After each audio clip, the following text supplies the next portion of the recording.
welcome to my channel Wandering Through the Works. This is Lakshita Gosai, and before starting the video, if you are new to this channel, please subscribe and hit the bell icon so every time I upload a new video you will get notified.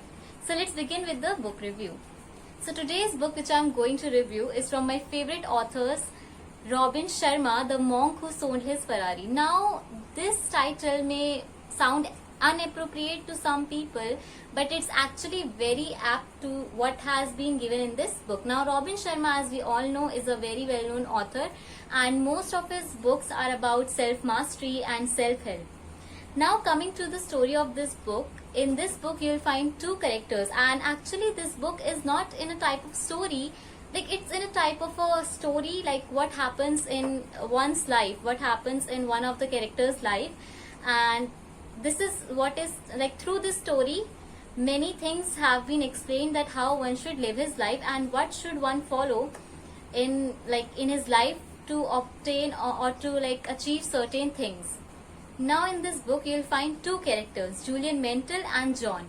Julian Mental is actually a very well known lawyer by profession and is very famous in his country, and John on the other hand is also a very well known lawyer and has practiced under Julian Mental. So Julian Mental is a very good friend as well as mentor of John. Now what happens that Julian Mental is actually a very well known lawyer and he's very famous among people, but somewhere his life is empty. Somewhere he has this sense of loneliness in his heart. Somewhere this void is there which he needs to fill, and suddenly one day he gets heart attack and his family rushed him to the hospital. There when he gets when he comes back to consciousness, when he gained consciousness, he was told by doctors that actually you were having so much stress over many things because of your profession, and now you have to lead a healthy life, you have to live happily, and you will know what happily means here further in this story. So Julian, what happens then, we are shown that the story then goes to 3 years later. The story is passed on to 3 years later, and we are shown that John was one day sitting in his office and someone came to meet him, and this was actually Julian, and John was very surprised to look at him because actually Julian looked 10 years younger and his face was this bright and cheerful and attractive. He doesn't look like an old man. So John actually was very astonished, and he actually wanted to know that what miracle has happened, or what is this magic behind this new thing, this new face, what is this magic behind. Then Julian tells him that when doctors told Julian 3 years back that you have to leave your profession, you have to live happily, now you have to leave your profession because you're taking so much stress because of that. So Julian he came to India, and in India he actually met Yogi Krishnanand. Yogi Krishnanand told Julian that you have to go to the Himalayas, there you will find the sages of Sirvanas, and in that place he went to that place. He there's a trek of 2 to 3 days, and he reaches this place Sirvana, and there he meets Yogi Raman and many other villagers. The men were wearing this red cloth which we can see many Buddhist monk wear, and the women used to wear this pink sari, and they used to decorate themselves with those beautiful red roses or other flowers like daisy and all. So one day, after 3 weeks, when Julian has spent there 3 weeks, Julian asked Yogi Raman that how one should live his life happily. Yogi Raman tells him a story, and he tells him that there are 7 virtues which one should follow to live a happy life or to live a successful life. Now what are the 7 virtues? Julian asks. Yogi Raman tells him a story, and in this story he tells that there is a huge island, and in this island there is a huge lighthouse, and around this lighthouse there is a huge garden, and this huge garden has so many beautiful flowers, roses, daisies, tulips and lavenders, and then we can hear some thudding sound, like someone with heavy footsteps, someone is walking, and we see a sumo wrestler coming to the garden, and he comes and he sees this golden watch and he wears it.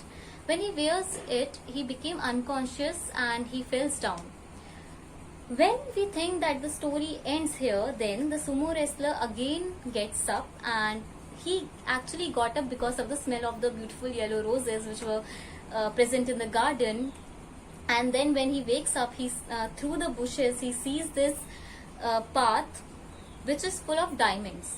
Now Julian didn't understand anything from the story, so he asked Yogi Raman that what does the story mean. Yogi Raman tells him that in this story there are 7 virtues, and these 7 virtues are the garden, the lighthouse, the golden watch, the sumo wrestler.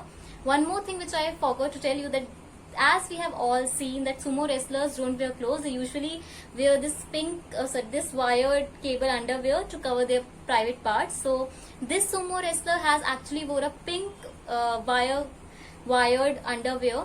So this is one more symbol, and then the yellow rose, and then the path which has diamonds. Now these 7 things symbolizes each virtue.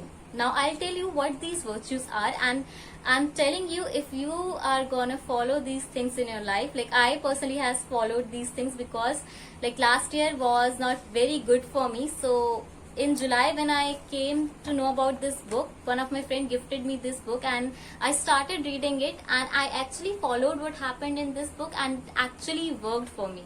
So now the 7 virtues which I'm going to tell you are, first of all, the garden. The garden symbolizes the mind. Now, as if our garden is fertile, then flowers will bloom forever.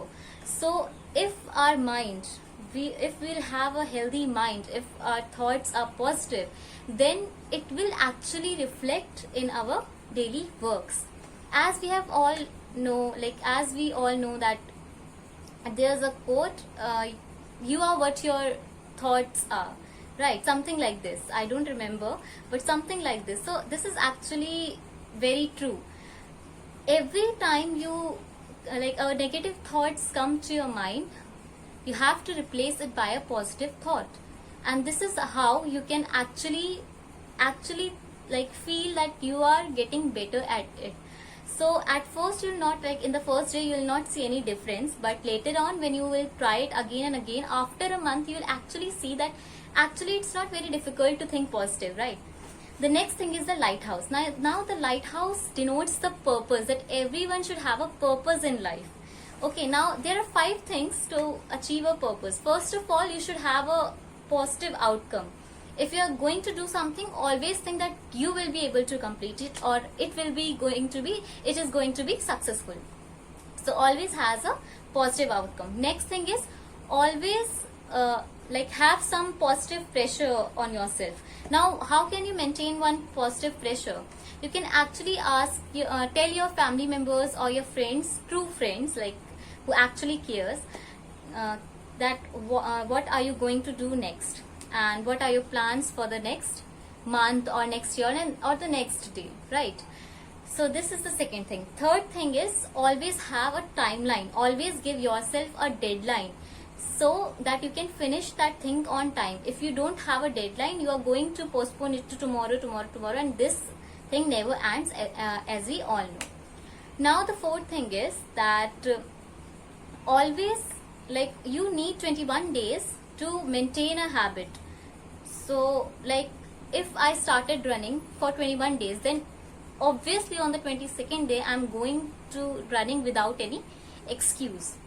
Okay, so or if you started exercising, so without any further thoughts or any second thought, you are going to exercise. You don't have to make excuses. So it takes 21 days to develop a habit. Now one more thing, that every negative habit can be replaced by a positive habit. So you just need 21 days. You just have to do it for 21 days and the results will be there, and it actually works. Then the fifth thing, enjoy the process. Now the main thing is, if you are doing something and you are not enjoying it, that it's of no use, like it's of no value. You have to actually enjoy everything while you do various things. Like if you are going to, if you said that you're going to um, learn something new, and if you're not enjoying it, you're just doing it because you said it. Okay, so this is not good. You have to enjoy the process, right? The next symbol is sumo wrestler. Now sumo wrestler denotes kaizen. Kaizen is the act of self mastery.